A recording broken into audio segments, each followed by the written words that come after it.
श्री गणेशाय नमः। श्री सीतारामाभ्यां नमः। श्री हनुमते नमः। श्री उमापते नमः। श्री गुरुवे नमः। सब संतन की जय जय।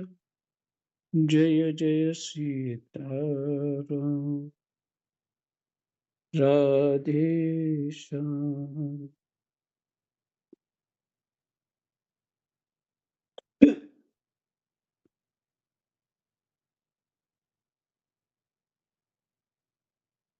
दशम स्कंध।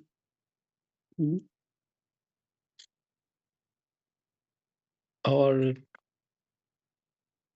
प्रसंग जो है, चाणूर मुष्टिक जो आदि पहलवान थे, जिसे भगवान जो है उद्धार कर चुके हैं।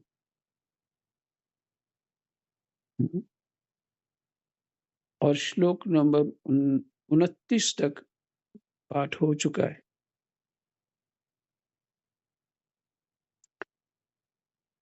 कृष्णाय वासुदेवाय हरये परमात्मने प्रणतः क्लेशनाशाय गोविन्दाय नमः।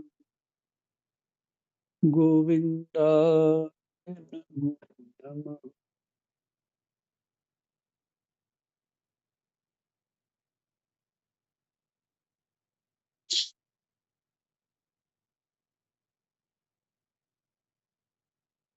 भगवान श्री कृष्ण और बलराम की इस अद्भुत लीला को देखकर सभी दर्शकों को बड़ा आनंद हुआ। श्रेष्ठ ब्राह्मण और साधु पुरुष धन्य हैं, धन्य हैं। इस प्रकार कहकर प्रशंसा करने लगे।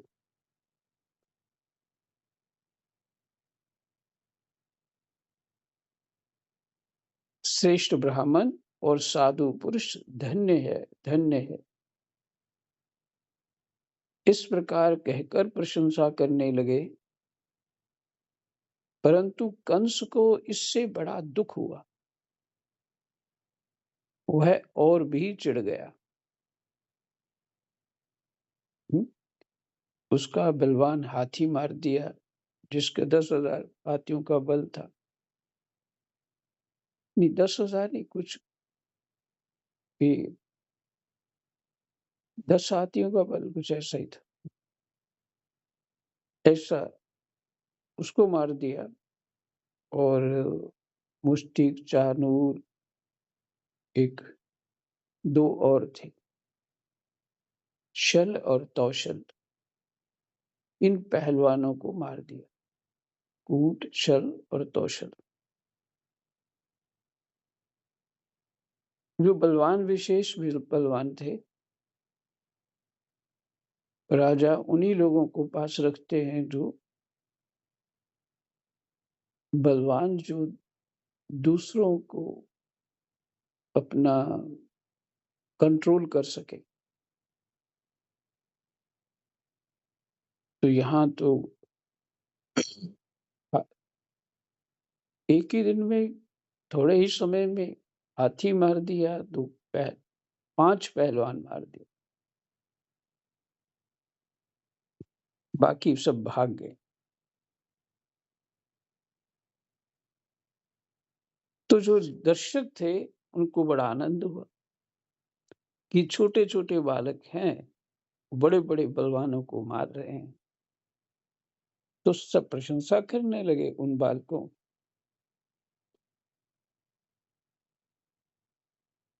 इसलिए सबको बड़ा आनंद हुआ।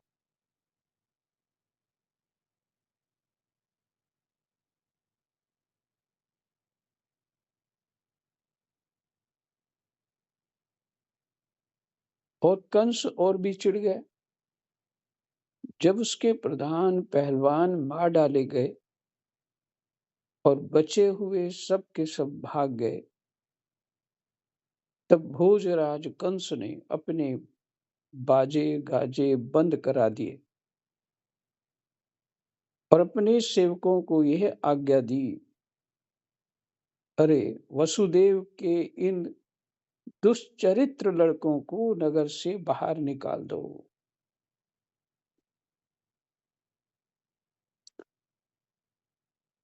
देखिए, कंस के अनुकूल जो होता है वो सब चरित्रवान है। जितने असुर राक्षस हैं वो चरित्रवान हैं और ये ग्वाल बाल दुष्चरित्र हैं, क्योंकि इन्होंने मार दिया। गोपों का सारा धन छीन लो और दुर्बुद्धि नंद को कैद कर लो। नंद भी दुर्बुद्धि हो गए।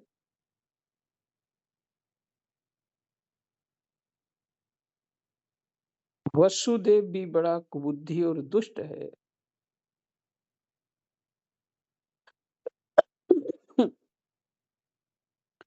उसे शीघ्र मार डालो और उग्रसेन मेरा पिता होने पर भी अपने अनुयायियों के साथ शत्रुता से मिला हुआ है, इसलिए उसे भी जीता मत छोड़ो।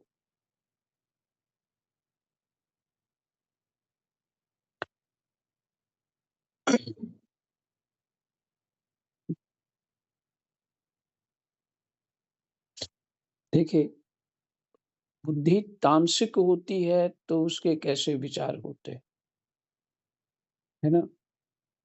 कंस का ये तामसिक बुद्धि है। उसका स्पष्ट उदाहरण इस समय है मुसलमान लोग, जो अल्लाह को नहीं मानता, वो काफिर होता है, उसका कत्ल जो है जायज है। तो उनका यही प्रयास रहता है कि कैसे ना कैसे छुप छिपा के मारें, जन को लूटें, ज्यादा, चाहे ईसाई हो, चाहे सिख हो, चाहे और कोई हो, और अ, हिंदू हो, उनके प्रति उनका ऐसा ही व्यवहार है। तो उस अपनी उस दुष्टता को वो किस तरह से जस्टिफाई करते कि ये लोग काफिर हैं, कि उन्होंने कुरान में पढ़ा, ये काफिर हैं, इनको मारना जायज है, इसलिए वो अल्लाह खुश हो जाता है और इस तरह से वो पुण्य कमाते हैं। तो आपने कभी वो सब सुना नहीं होगा, पर मेरे पास ऐसी वीडियो बहुत सारी आती हैं। तो उनके उन मौलाना इत्यादि का जो भी है, कैसे भी झूठ बोल के भी कैसे भी इनको परेशान करो, तंग करो, और अगर मुसलमान नहीं बनता है तो मार दो, ऐसा है। उनका एक धर्म यही है। ये सब क्यों बताया? वही पहले हिंदू थे।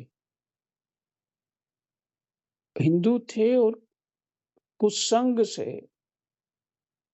और डर से, पहले तो डर से वो बने मुसलमान, फिर कुसंग है उनका प्राप्त हुआ और फिर वो इस तरह हिंदुओं के खिलाफ हो गए। यहाँ में जितने मुसलमान हैं पाकिस्तान, इस एशिया में, वो सब हिंदू हैं। तो कुसंग से बुद्धि का परिवर्तन कैसा हो जाता है?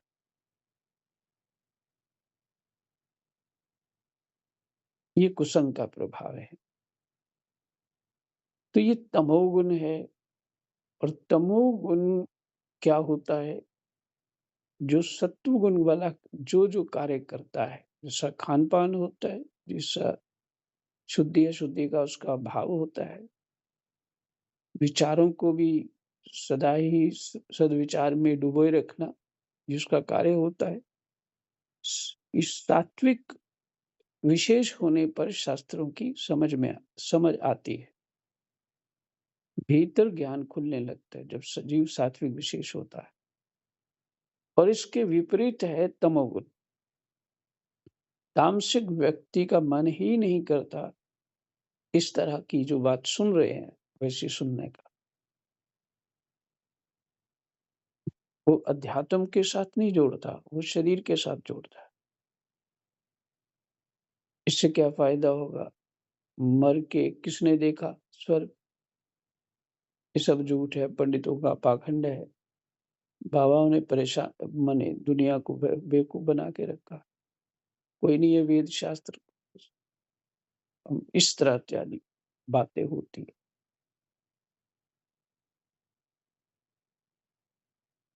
तो शरीर को बना के रखते इसका भाव ये है कि जैसे पूरा वेस्ट जो है हमारा, वेस्ट माने पश्चिम देश जो है, वो लोग शरीर के सुख को लेकर के ही सारी बातें होती हैं उनकी। तो उनका दृष्टांत देते हैं कि वो तो सुखी हैं। वो सुखी हैं, ये सुख के लिए हमारा कल्चर नहीं है। हमारा कल्चर कुछ और है, अध्यात्म के लिए, उस तत्व की प्राप्ति के लिए, साधना के लिए, जीवों पर दया भाव के लिए। ऐसा वेस्ट में कहाँ है? शरीर को सुख देने वाली वस्तुएं हो सकती हैं, पर उनका क्या करेंगे? क्योंकि हमारे संत महापुरुष लिखते हैं, सुत दारा और लक्ष्मी, सुत मैंने पुत्र, दारा मैंने पत्नी, और लक्ष्मी पापी के भी होए, संत समागम हरि कथा, तुलसी दुर्लभ दोय। तुलसीदास जी कहते हैं, संत समागम हरि कथा, भगवान की कथा, संतों का समागम, अर्थात इससे महापुरुष जो भजन साधन में लगे रहते हैं। हम्म, और जो भजन में लगे रहते हैं उनको दूसरों के प्रति सहज स्वभाव होता है उनका, दूसरों का हित करना। ये सत्वगुण का धर्म है, माने सत्वगुण का यही लक्षण तो होता ही है।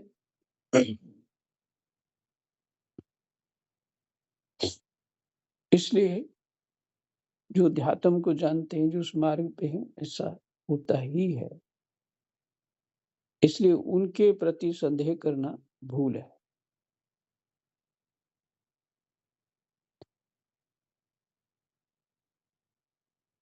तो कंस भी यही कह रहा है।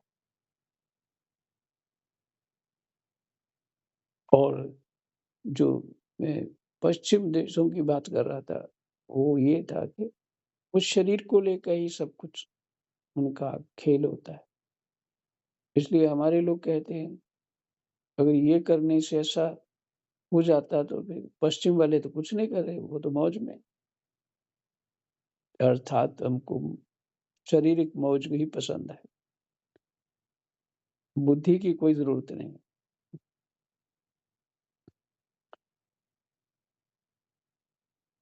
तो सुख सुविधाएँ अधिक हैं वहाँ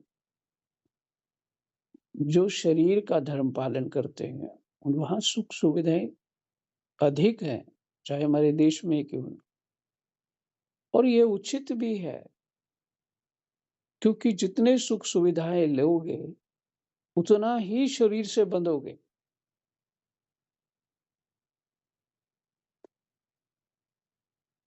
तो ऋषि लोग तब क्या है उनका, सुख सुविधाओं से ही हटते हैं, सुख सुविधाएँ से ही हटते हैं। ये उनका तप है कि इनका इनके सुखों में फँसाना नहीं अपने आप को, क्योंकि इस जीवन में जो अभ्यास हो जाएगा, फिर जन्म लेने के बाद उसी अभ्यास में फिर से तत्पर हो जाओगे। इसलिए भजन साधन का अभ्यास हो और जो सुख सुविधाओं का अभ्यास ना हो, क्योंकि आप जिस सुख को लोगे उसी में वृत्ति जाएगी। तो भजन का सुख लेना है और शरीर का सुख नहीं लेना है। शरीर का भी सुख लेते रहे, भजन का भी सुख लेते रहे तो नहीं, बात नहीं बने। तो इसलिए अभ्यास बदलना होता है। ये मार्मिक बात है, इसको समझना है। जो साधन में होता है मन मारना, वो कैसे मरेगा मन? अभ्यास जो पड़े हुए मन पहले बना हुआ, उसको छोड़ना। भगवान के भजन साधन करते हुए और उन्हीं महापुरुषों के संग से होगा। ऐसे साधारण जीव को ये समझ में नहीं आता और ना ही होगा। हाँ, भगवान की कृपा हो जाए तो सब कुछ हो सकता है, या अपना विवेक खुल जाए तो जीव स्वयं भी कर सकता है। तो ये उल्टी बुद्धि जो कंस की है, उसने कहा कि नंद को कैद कर लो, वसुदेव को कैद कर लो, मार दो, और अपने पिता के लिए भी बोला कि उसे भी जीता मत छोड़ो, मार दो उसको भी। कंस इस प्रकार बढ़-बढ़ कर बकवाद कर रहा था कि अविनाशी श्री कृष्ण कुपित होकर फुर्ती से वेग पूर्वक उछलकर लीला से ही उसके ऊंचे मंच पर जा चढ़े। उछल कर गई।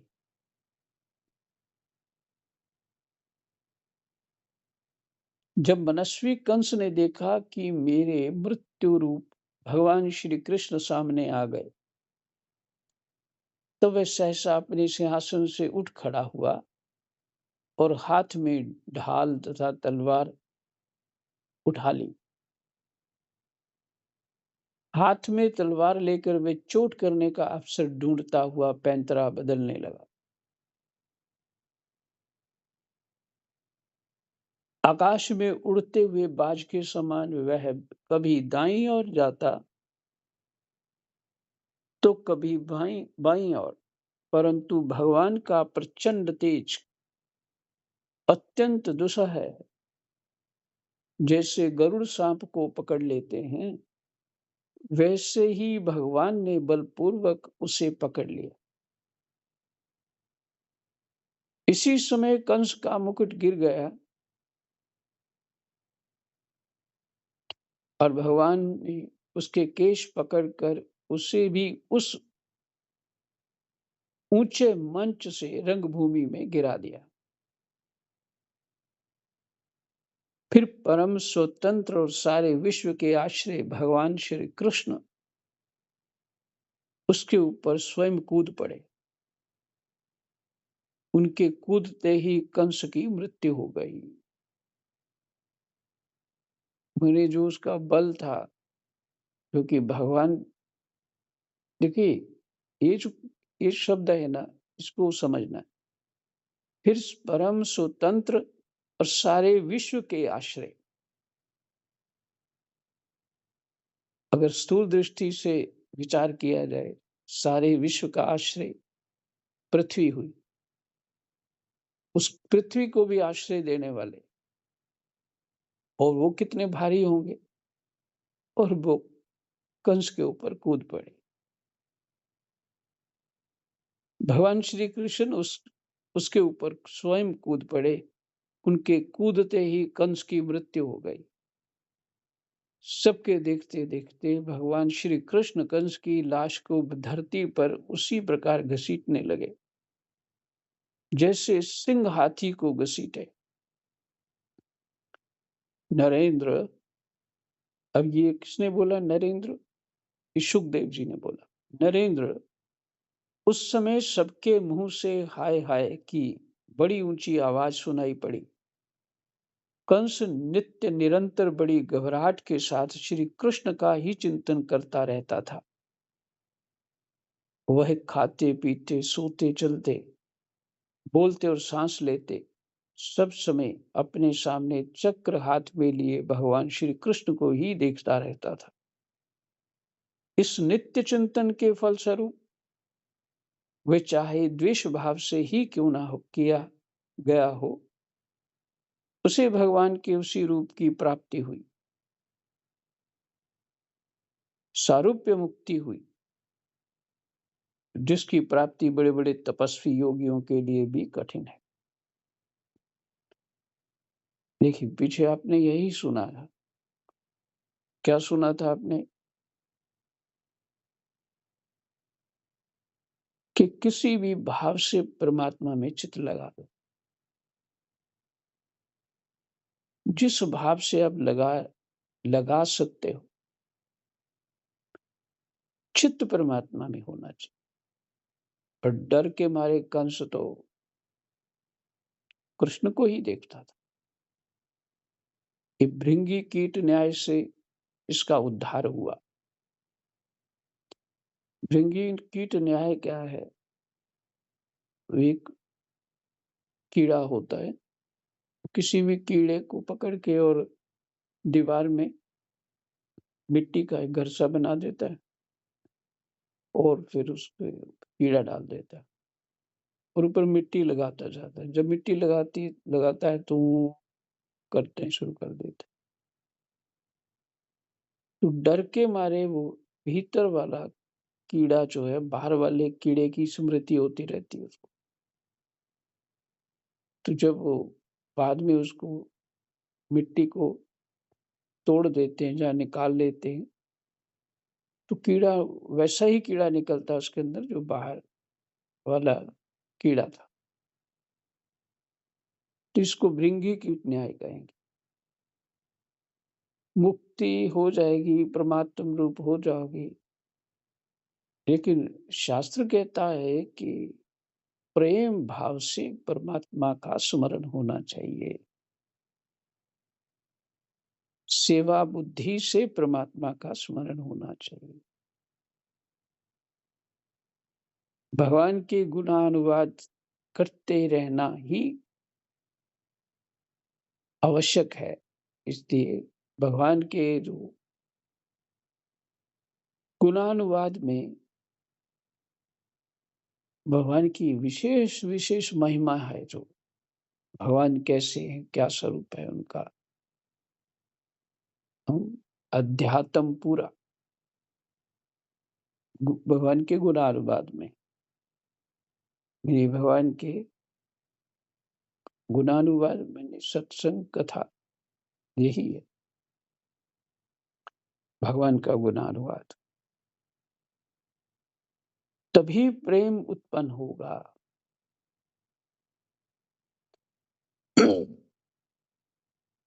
ये तो भगवान ने स्वयं उसको उद्धार कर दिया।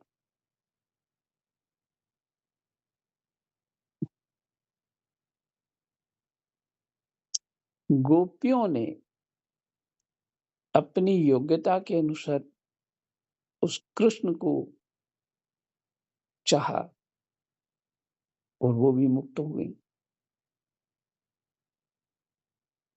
और ग्वाल वालों ने जिसने जिस जो भाव से चाहा वो भगवत रूप हो गया। हम्म,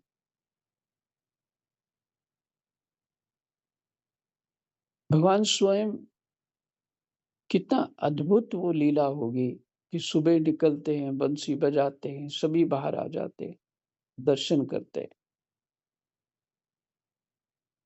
क्योंकि वो है ही इतना सुंदर, सब देखना चाहते हैं। वो गाय भी मुग्ध रहती हैं, साथ-साथ ही चलती हैं उनके। जिधर जाते हैं भगवान के साथ-साथ चलते हैं। शाम को आते हैं तो भी बंसी बजाते हुए आते हैं। तो जीव भले अपनी भगवान की उपासना नहीं कर पा रहा, ये भगवान तो करवा रहे हैं ना, जीव तो कहाँ कर पाएगा। भगवान ही ये लीला कर सबका चित्त अपनी ओर आकर्षण शाम को भी वैसे ही सब बाहर आ जाते, कृष्ण को देखने के लिए, बलराम को देखने के लिए, ग्वाल वालों को देखने के लिए।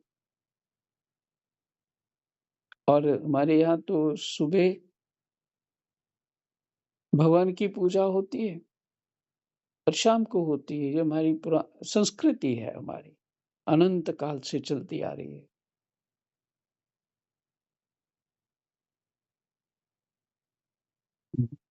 ये उसी भाव से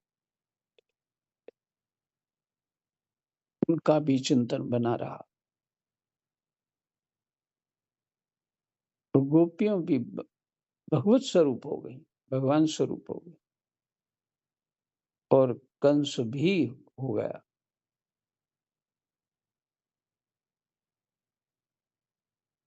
इसलिए कह रहे हैं जिसकी प्राप्ति बड़े-बड़े तपस्वी योगियों के लिए भी कठिन है।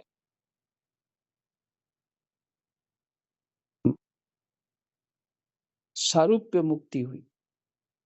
इसका अर्थ है भगवत रूप हो गया।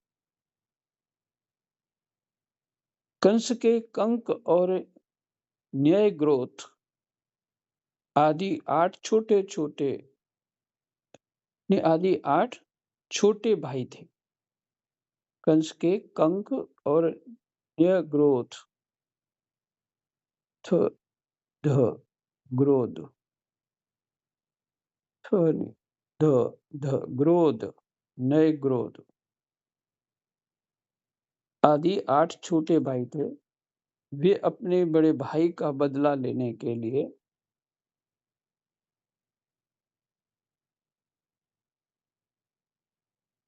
क्रोध से आग बबूले होकर भगवान श्री कृष्ण और बलराम की ओर दौड़े। जब भगवान बलराम जी ने देखा कि बड़े वेग से युद्ध के लिए तैयार होकर दौड़े आ रहे हैं, तब उन्होंने परिघ उठाकर उन्हें वैसे ही मार डाला जैसे सिंह पशुओं को मार डालता है। उस समय आकाश में दुंदुभियां बजने लगी। भगवान के विभूति स्वरूप ब्रह्मा, शंकर आदि देवता बड़े आनंद से पुष्पों की वर्षा करते हुए उनकी स्तुति करने लगे। अप्सराएं नाचने लगी। महाराज कंस और उसके भाई की स्त्रियां अपने आत्मीय स्वजनों की मृत्यु से अत्यंत दुखित हुईं। वे अपने सिर पीटती हुई आंखों में आंसू भरे वहां आईं। वीर शैया पर सोए हुए अपने पतियों से लिपट कर वे शोकग्रस्त हो गईं और बार बार आंसू बहाती हुई उसे ऊंचे स्वर से विलाप करने लगी। हा नाथ, हे प्यारे, हे धर्मज्ञ, हे करुणामय, हे अनाथ वत्सल, आपकी मृत्यु से हम सबकी मृत्यु हो गई। आज हमारे घर उजड़ गए, हमारी संतान अनाथ हो गई। पुरुष श्रेष्ठ इस पुरी के आप ही स्वामी थे। आपके विरह से इसके उत्सव समाप्त हो गए और मंगल चिन्ह उतर गए। ये हमारी ही भांति विधवा होकर शोभाहीन हो गई। ये मथुरापुरी हमारी ही भांति विधवा होकर शोभाहीन हो गई। स्वामी, आपने निरपराध प्राणियों के साथ घोर द्रोह किया था, अन्याय किया था। इसी से आपकी यह गति हुई। सच है, जो जगत के जीवों से द्रोह करता है, उनका अहित करता है, ऐसा कौन पुरुष शांति पा सकता है। ये भगवान श्री कृष्ण जगत के समस्त प्राणियों की उत्पत्ति और प्रलय के आधार हैं। यही रक्षक भी हैं। जो इनका बुरा चाहता है, इनका तिरस्कार करता है, वह कभी सुखी नहीं हो सकता। श्री सुखदेव जी कहते हैं, परीक्षित, भगवान श्री कृष्ण ही सारे संसार के जीवन दाता हैं। उन्होंने रानियों को ढांढस बंधाया, सांत्वना दी, फिर लोक रीति के अनुसार मरने वालों का जैसा क्रिया कर्म होता है वह सब कराया। तदनंतर भगवान श्री कृष्ण और बलराम जी ने जेल में जाकर अपने माता पिता को बंधन से छुड़ाया।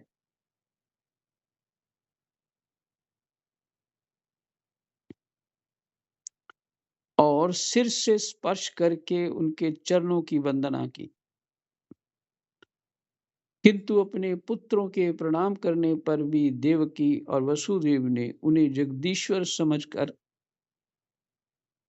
अपने हृदय से नहीं लगाया। उन्हें शंका हो गई कि हम जगदीश्वर को पुत्र कैसे समझें, हम जगदीश्वर को पुत्र कैसे समझें।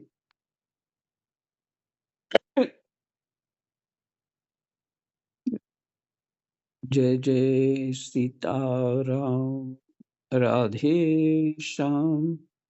यही अध्याय का विश्राम हो गया। कृष्णाय वासुदेवाय हरये परमात्मने प्रणतः क्लेशनाशाय गोविन्दाय नमो नमः। जय जय सीता।